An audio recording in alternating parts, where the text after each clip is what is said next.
I'm Tyler Pellegrini, Analyze Restoration Ecologist, and here we're at Lost Flora Fen today. So as you can see by the sign, Lost Flora Fen was acquired in February of 2018.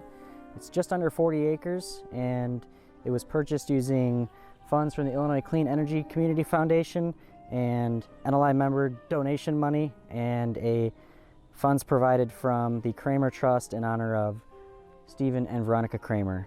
This is a really cool place. It has some remnant sedge meadow, high plant diversity, animal diversity, and we're going to take you around and hopefully find some cool things. The property extends over my right shoulder in a long rectangle going behind me to the Raccoon Creek back here, and then extends to my left to the south past those trees, and with some really high quality sedge meadow here and beyond. You can probably hear the cows in the background. So the farmer that owns the neighboring property still has some grazing here. As you can see, this part is grazed and the cows are eating everything except the multiflora rows. So Lost Flora Fen, they have some really cool species that haven't been around, haven't been spotted since, some of them since the 1870s, I think 1860s, 1870s. So this property was found, and a whole bunch of plants that were documented by Michael S. Bebb back in the 1860s were documented for the first time in decades, which is part of its namesake. So these plants were assumed to be lost, extirpated, and were found. I haven't gotten these nailed down, but we've got a rush here, so break one off. You can tell a rush, genus Juncus, by the round stem. And then we've got a sedge here, and if you look at the stem, it's a triangle stem there. So okay. Lost Flora Fen has 30 different species of sedges, about 363 species of plants altogether inventoried in 2017-2018. Part of the funding for Lost Flora Fen was some public access and public viewing of the property. So here is a pretty long boardwalk that runs through one of the most high quality parts of the fen, and some really cool plants on either side. So the bone set here, this will come up with a nice white flower. Bottlebrush sedge, there's a whole lot of that here. And now we're getting into the tussock sedge. If you look that way, you can see the difference in the vegetation. So right here we've got Phlox maculata. You can see back here, you might see it as meadow phlox or wild sweet William. And this is a pretty uncommon one. There are many other phlox that grow in prairies, drier prairies. This is a really cool one that you'll see in a fen type setting. It's taller. Most phlox grow really short, but this one here, you can see it's able to stick up above this tall, massive sedge. So this is one of the lost plants of Lost Flora Fen, and this is one of those plants that was not seen in a long time and was found here. Here we got dark green bulrush here. Bottlebrush. I'm gonna stick my hand behind that. This is a nice one.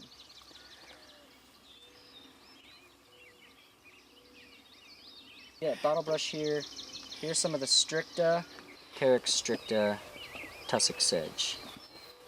And so if we weren't on this nice boardwalk, these tussocks down here would be like walking through a mogul field on a ski hill. Pretty tough walking. Blue joint grass, and then down below are tussock sedge again, Carex stricta, and these grow kind of hand in hand in a fen setting like this. Back here looks like we've got blue fruited dogwood that's flowering, and if you kind of zoom out, you can see it really likes to take over if it's not subject to fire or other management. Our pelicans.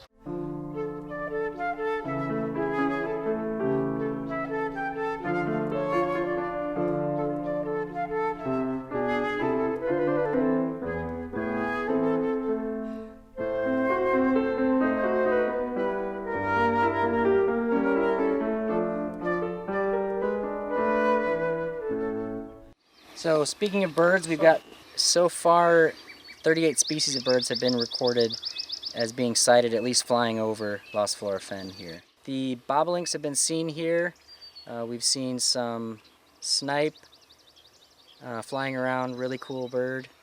So we got the leaves from marsh marigold, which is one of the early bloomers in wetland areas like this. Really beautiful yellow flowers. And they're all gone now, but they'll be back next spring. So we planted some swamp rose here, all up and down both edges of this little stream. Part of the improvement of the habitat here. Seed was collected at NLI, or at Nigran Wetland, and then they were propagated in the greenhouse last year. Yeah, they grew, I think, hundreds. The volunteers planted a bunch at Nigran last year. So we've got some blue-fruited dogwood here, this white flower, and as we talked about earlier, as you can see, they really grow up. When this property was grazed, the cows kept the brush back, which is one of the good things, that it didn't just turn into a brushy mess. But now that we've pulled the cows off, the plan is to keep fire through it, keep the brush back, and then probably cut some by hand. Dark green bulrush.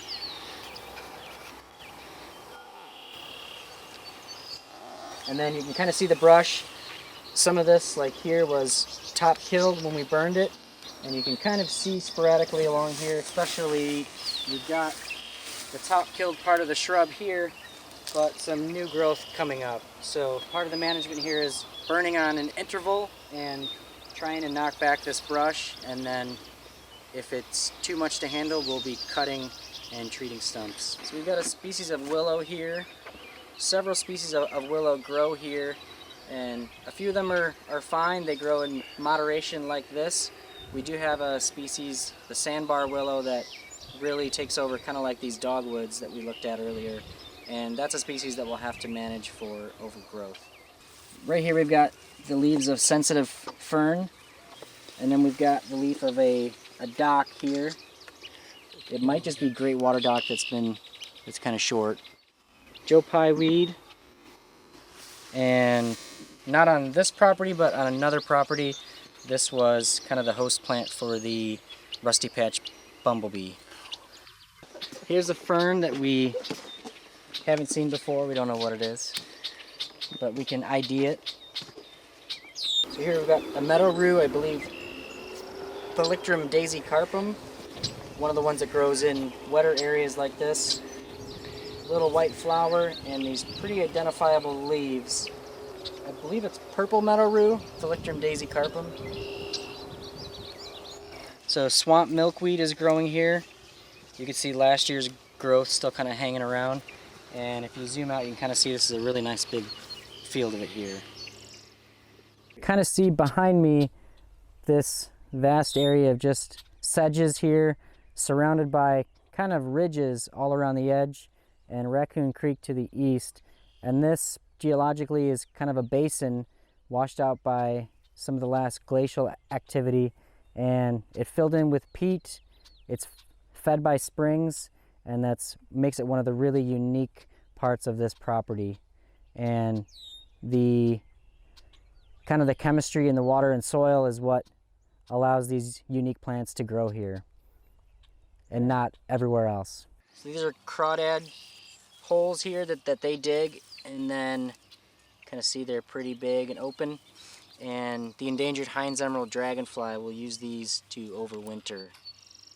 So here we've got this piece of plywood that a whole bunch of these were set out this spring, and these are used to monitor mainly snakes, but you might find amphibians or other animals under there. A lot of vole and mouse remains of their little burrows, but essentially they get put out, they get left for a while, and then on an interval we'll come over and flip them. And here we've got a garter snake right here. He wants to bite me. We haven't seen a green snake yet, mostly garter snakes out here, but I believe a northern water snake was seen, not under a snake board. He's pretty mad. Yeah.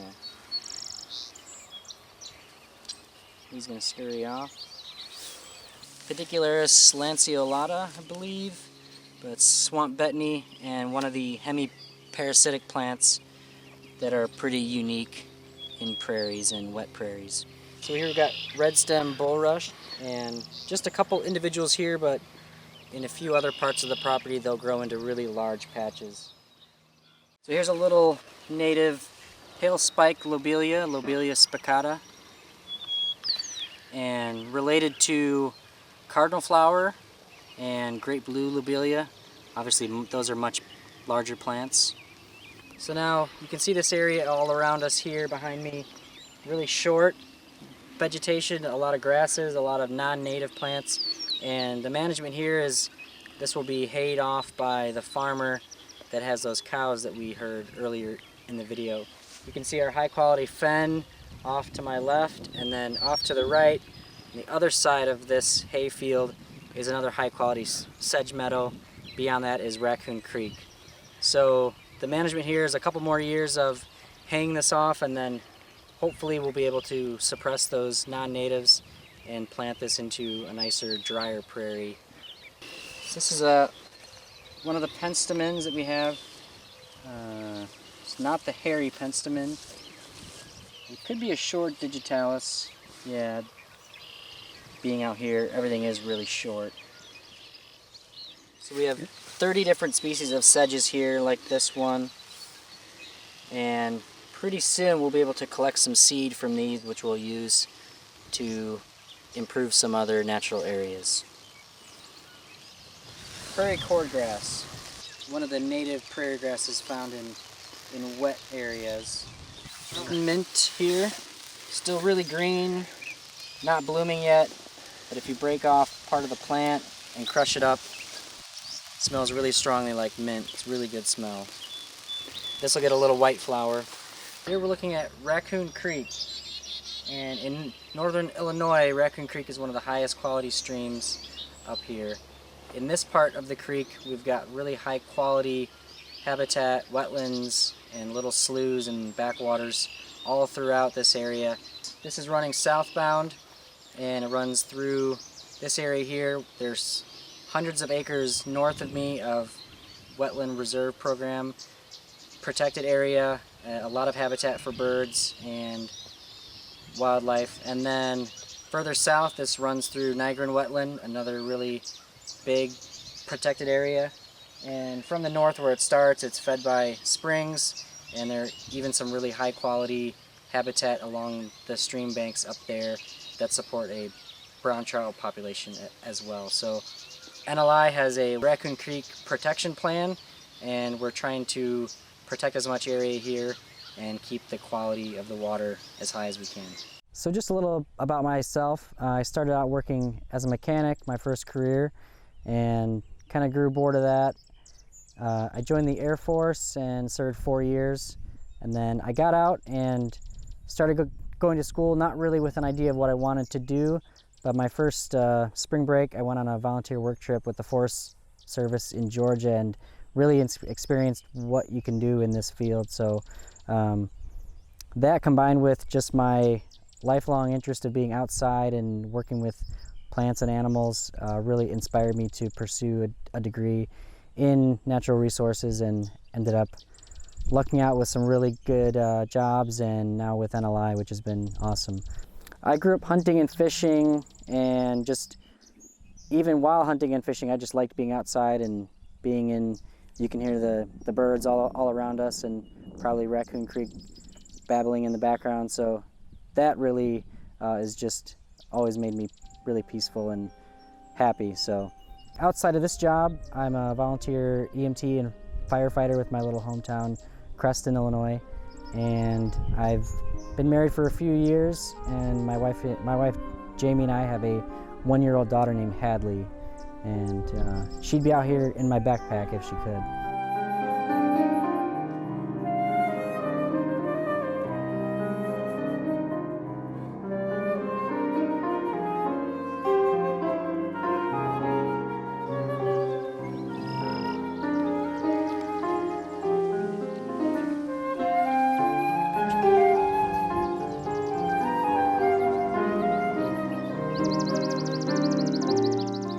Here's one of our silphiums, a cup plant, and so called because you can see the base of the leaves here are a little cup that fill with water. Oh, yep. Looks like Canada anemone. We've got Ohio spiderwort, Tradescandia ohioensis. And it's got these really nice tri-lobed flowers.